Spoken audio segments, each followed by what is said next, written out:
अस्सलाम वालेकुम। Sindh education channel ते भली का अॼु पाण पढ़ंदासीं एंडोक्राइन सिस्टम ऑफ मैन, यानी इंसान जो एंडोक्राइन सिस्टम। इंसान जो एंडोक्राइन सिस्टम में जेको आहे उहो एंडोक्राइन ग्लैंड ते मुश्तमिल हूंदो आहे। एंडोक्राइन ग्लैंड जेको आहे उहो हिकिड़ी प्रोडक्ट रिलीज़ कंदा आहिनि जिन खे हार्मोन्स चइबो आहे। एंडोक्राइन जेके ग्लैंड हूंदा आहिनि उहे डक्टलेस ग्लैंड हूंदा आहिनि, यानी उन्हनि सां का बि डक्ट का बि ट्यूब कनेक्ट कान हूंदी आहे। ऐं उहा जेका संदन प्रोडक्ट हूंदी आहे जिन खे हार्मोन चइबो आहे, त उहा प्रोडक्ट जेका आहे उहा डायरेक्टली ब्लड में रिलीज़ कंदा आहिनि। उन जे मुक़ाबले में एंडोक्राइन जे मुक़ाबले में ॿिया हिकिड़ा ग्लैंड हूंदा आहिनि या सेल हूंदा आहिनि जिन खे एक्सोक्राइन सेल या एक्सोक्राइन ग्लैंड चइबो आहे। त उहे जेके पंहिंजी प्रोडक्ट हूंदी आहे उहा ट्यूब या डक्ट में रिलीज़ कंदा आहिनि।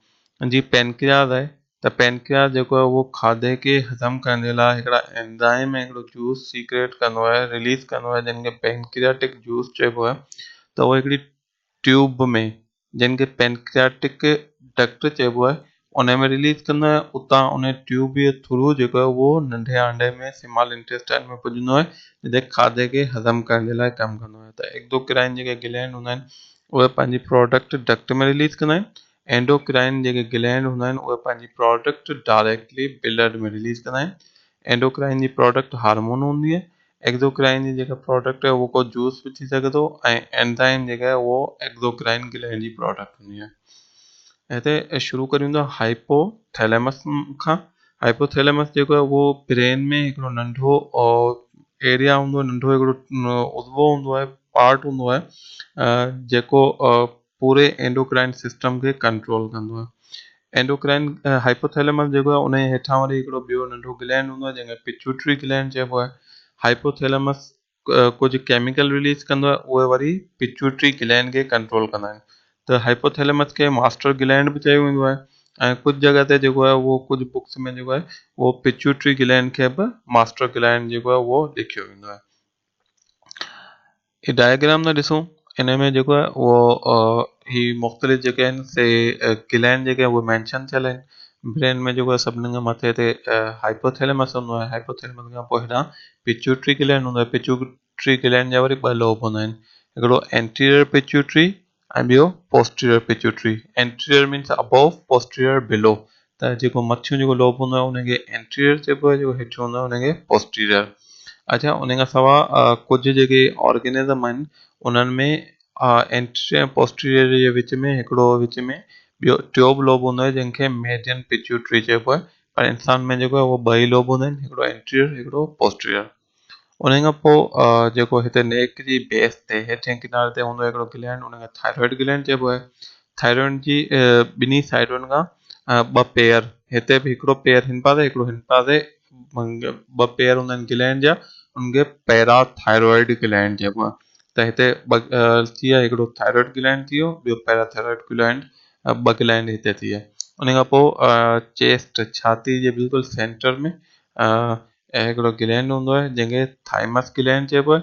हीअ जेके वाइट ब्लड सेल हूंदा आहिनि उन्हनि जी हिकिड़ी टाइप हूंदी आहे, उन्हनि खे एक्टिवेट करण में थाइमस जो रोल हूंदो आहे। त हिन जो जेको ग्लैंड आहे इन जो इम्यूनिटी में, इम्यून सिस्टम में या डिफेंस में हिकिड़ो ख़ासि रोल आहे। उन खां पोइ पैनक्रियास या लबलबो थी वियो, इहो जेको आहे इंसुलिन ऐं ग्लूकागोन हार्मोन रिलीज़ कंदो आहे। उन खां पोइ किडनी त हार्मोन कोन थो रिलीज़ करे, या हिन कुझु रिलीज़ करे बि थो, पर एंडोक्राइन सिस्टम में एतिरो इन जी इम्पोर्टेंट कोन्हे। एडवांस लेवल ते पढ़ायो वेंदो आहे, हिन जे बेसिक लेवल ते जेको आहे कोई अहिड़ो हार्मोन कोन्हे जेको रिलीज़ कंदो हुजे। किडनी जे मथां हिकिड़ो ॿियो ग्लैंड हूंदो आहे जंहिंखे एड्रीनल ग्लैंड चइबो आहे। हिन जा ॿ लोब हूंदा आहिनि, हिकिड़ो एड्रीनल कॉर्टेक्स, ॿियो एड्रीनल मेड्यूला। ही ॿई लोब जेको आहे उहो हार्मोन रिलीज़ कंदा आहिनि। उन खां पोइ मेल ऐं फीमेल, ही हिकिड़ी जनरल डायग्राम आहे। इन में मेल जेको ग्लैंड आहे उहो बि ॾेखारियल आहे, फीमेल ग्लैंड जेको आहे उहो बि ॾेखारियल आहे। त जेको फीमेल जा हार्मोन आहिनि उहो फीमेल जे अंदरि ओवरी रिलीज़ कंदी आहे, ऐं मेल में जेके मेल जा सेक्स हार्मोन आहिनि उहे टेस्टिस जेको आहे उहो रिलीज़ कंदा आहिनि। त हिकिड़ी जनरल डायग्राम आहे, जेके बि हार्मोन आहिनि उहो हिननि मुख़्तलिफ़ ग्लैंड मां जेको आहे उहो रिलीज़ था थियनि। हिन लेक्चर में पाण जेको आहे उहो जेके पिट्यूटरी ग्लैंड जा हार्मोन आहिनि एंटीरियर ऐं पोस्टीरियर आहे। एंटीरियर माना 5 हार्मोन रिलीज़ थींदा आहिनि ऐं पोस्टीरियर माना 2 हार्मोन रिलीज़ थींदा आहिनि। उन 7 हार्मोन जे बारे में जेको आहे पाण अॼु पढ़ंदासीं। पिट्यूटरी ग्लैंड खे हाइपोफाइसिस चयो वेंदो आहे। इहो स्मॉल पी साइज ग्लैंड हिकिड़ो मटर जो दाणे जेतिरो या बादाम जेतिरो जेको आहे नंढे हिकिड़े बादाम जी साइज जो इहो ग्लैंड हूंदो आहे। Formerly it was known as master gland, but now it is known that it is under influence of a hypothalamus। पहिरीं जेको आहे हिनखे मास्टर ग्लैंड चयो वेंदो पर हाणे ख़बर पई आहे इहो जेको आहे ख़ुदि हाइपोथैलेमस जे कंट्रोल में, पर अञा कुझु किताब जेके आहिनि हिनखे मास्टर ग्लैंड लिखंदा आहिनि। पिट्यूटरी ग्लैंड जेको आहे उहो 2 लोब में डिवाइडेड हूंदो आहे। हिकिड़ो एंटीरियर लोब जंहिंखे एडिनो हाइपोफाइसिस चइबो आहे एंड पोस्टीरियर लोब जंहिंखे न्यूरो हाइपोफाइसिस चइबो आहे। हिन 2 लोब्स में डिवाइडेड हूंदो आहे pituitary gland. Many vertebrates contain median lobe of pituitary gland which is secret MSH। कुछ जेके वर्टिब्रेट आहिनि वर्टिब्रेट उहे जिनमें स्पाइनल कॉर्ड रीढ़ जी हड्डी मौजूदु हूंदी आहे उन ऑर्गेनिज्म खे वर्टिब्रेट चइबो आहे।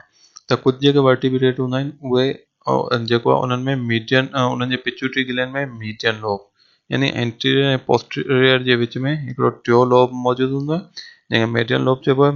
कुझु में मीडियन लोब मौजूदु हूंदो आहे जेको MSH मेलानोसाइट स्टिमुलेटिंग हार्मोन ठाहींदो आहे। उहो हार्मोन छा कंदो आहे हिकिड़ो पिगमेंट आहे मेलानिन उहो रिलीज़ कराईंदो आहे जेको स्किन जी डार्कनिंग में स्किन खे जेको आहे न कारे कलर में पिगमेंट ॾियण में जेको आहे उहो कमु कंदो आहे। हाणे एंटीरियर पिट्यूटरी ग्लैंड ते था हलूं। एंटीरियर पिट्यूटरी ग्लैंड माना जेको आहे उहो 5 क़िस्म जा हार्मोन रिलीज़ थींदा आहिनि। Secret following tropic hormone। Tropic hormone छाखे चइबो आहे hormone that have other endocrine gland as their target hormone। Tropic hormone जेको आहे न उनखे जेके अॻियां हली ॿियनि ग्लैंड खे हिकिड़ा हार्मोन ठाहींदो आहे जेके ॿियनि ग्लैंड खे ॿिया हार्मोन रिलीज़ करण जे लाइ कंट्रोल कंदो आहे। अच्छा हिन जा जेके हार्मोन आहिनि उन में 5 हार्मोन अचे थो वञनि। ग्रोथ हार्मोन या हिन जो ॿियो नालो हूंदो आहे STH सोमेटोट्रोपिन हार्मोन। ही हार्मोन छा कंदो आहे जेका ग्रोथ वाध हूंदी आहे उन में जेको आहे ही पंहिंजो किरदारु अदा कंदो आहे। ख़ासि तौर ते ही जेके बोन हूंदियूं आहिनि बोन जी जेका आहे न उन जी सेल डिवीजन में वधाईंदो आहे। बोन जी सेल डिवीजन जे नतीजे में जीअं बोन जेके आहिनि उहे वॾियूं थींदियूं त जेको आहे कद जेको आहे उहो वॾो थींदो त ही कद वधाइण में ग्रोथ वधाइण में जेको आहे उहो ग्रोथ हार्मोन जो रोल हूंदो आहे।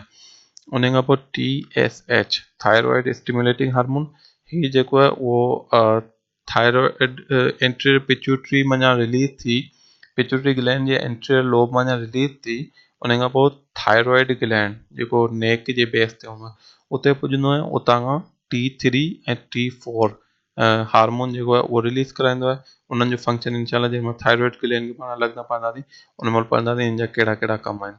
अच्छा उन खां पोइ एड्रीनोकॉर्टिकोट्रोपिक हार्मोन जेको एड्रीनोकॉर्टिकोट्रोपिन हार्मोन हूंदो आहे ACTH ही जेको आहे ब्रेन मञा या anterior lobe of pituitary gland या एंटीरियर लोब मञा रिलीज़ थी ऐं जेको एड्रिनल ग्लैंड हूंदो आहे उन जो 2 लोब हूंदा आहिनि एड्रिनल कॉर्टेक्स एड्रिनल मेडुला। त हीअ एड्रिनल कॉर्टेक्स ते एक्ट कंदो आहे। उतां खां कॉर्टिसोल या जेको एल्डोस्टेरोन हूंदो आहे उन्हनि जी रिलीज़ कराईंदो आहे उन्हनि खे फर्दर एक्शन जे लाइ।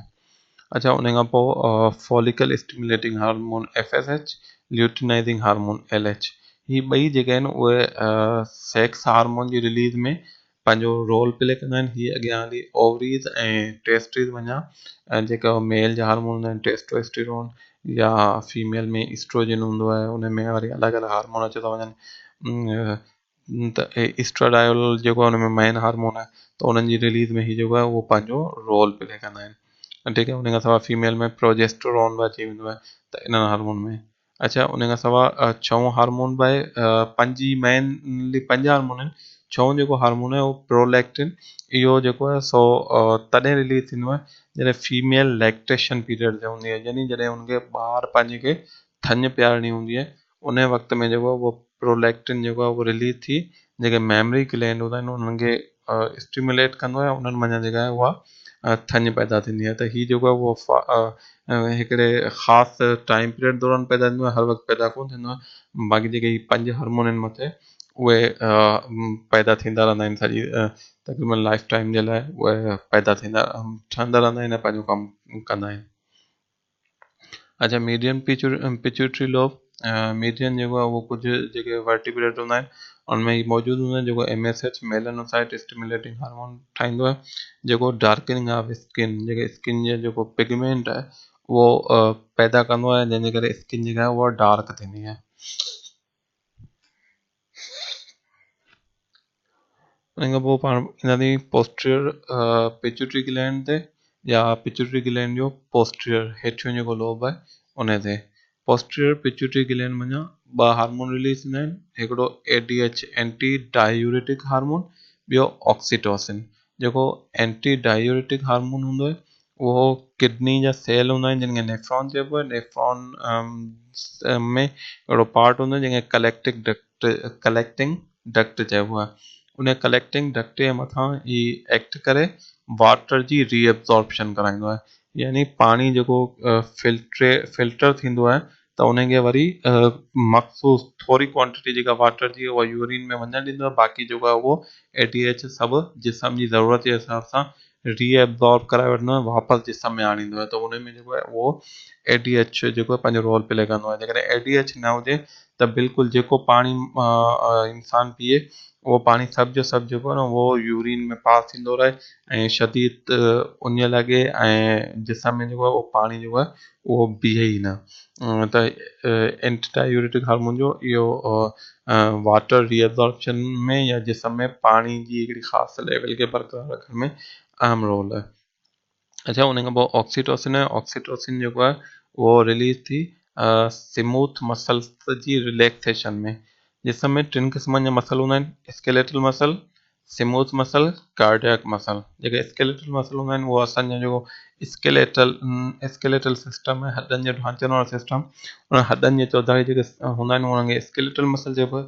स्मूथ मसल जेको आहे उहो पेट जे अंदरि जेके उज़वा आहिनि उन्हनि जे गिर्द जेके मसल हूंदा आहिनि उहे स्मूथ मसल हूंदा आहिनि। कार्डियक मसल जेके आहिनि उहे दिलि जे जेका दिलि धड़कंदी आहे उन दिलि जे चौधारी जेको आहे उहो मौजूदु हूंदा आहिनि कार्डियक मसल। त स्मूथ मसल जेको आहे उनजो उन्हनि खे रिलैक्स कंदो आहे।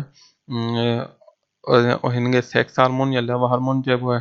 त जंहिं महिल मोहबत जो थींदो आहे या जंहिं महिल कंहिंसां गले मिलजे, मोहबत भाकुर पाइजे, उन वक़्तु बि जेको आहे उहो ही रिलीज़ थींदो आहे, हिकिड़ो रिलैक्सेशन वारी फीलिंग पैदा कंदो आहे।